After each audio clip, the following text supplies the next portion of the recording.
An unlucky girl who was a victim of a very strange event in her youth, an event that made her feel weak even when she heard its sound.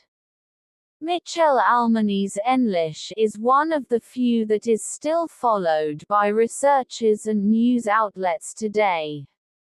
No correct answer has been found regarding its cause. His problem started when he was 20 years old. At first, he had a headache, but after a while, he started delirious and hearing strange sounds.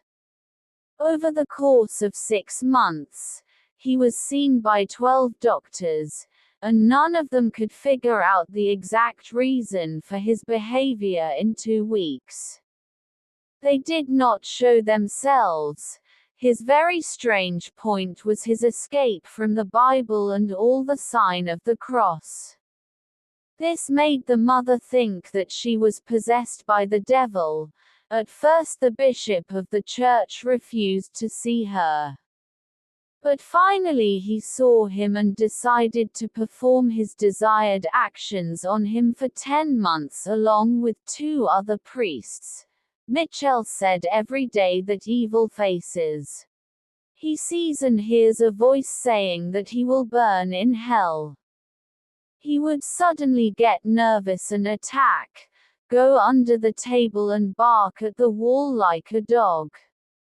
He used to go under the table and beat himself against the wall like a barking dog, and his mother said many times that she saw him with a different face.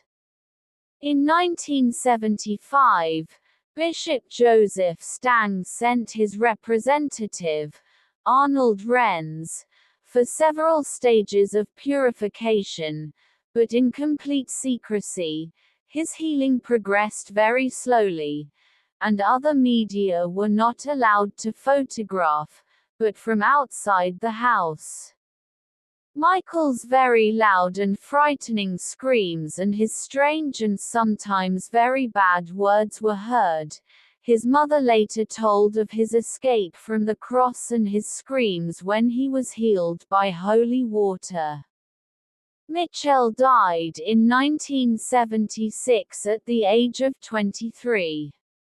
An autopsy revealed malnutrition and dehydration as the cause of her death, although her family stated that she was not eating alone, but many believed this to be a lie, stating that it was just them. They wanted to get rid of him. They were sentenced to 1 year in prison for not handling him. Reverend Renz showed the court a tape that he had filmed throughout his career. In some of these pictures, strange things can be seen, from Michel's strange involuntary movements, and in one case, something like a cross that can be seen inside her stomach is Michel's eyes. It had changed drastically and the surrounding area had turned strangely black. Today, psychologists consider his problem to be paranoid schizophrenia, but at the same time, many psychologists rejected this case after examining him. During her treatment, Michel talked about going from hell to being devoured by Satan and bearing the burden of other people's sins. And he behaved very strangely, but whatever it was, it caused his death.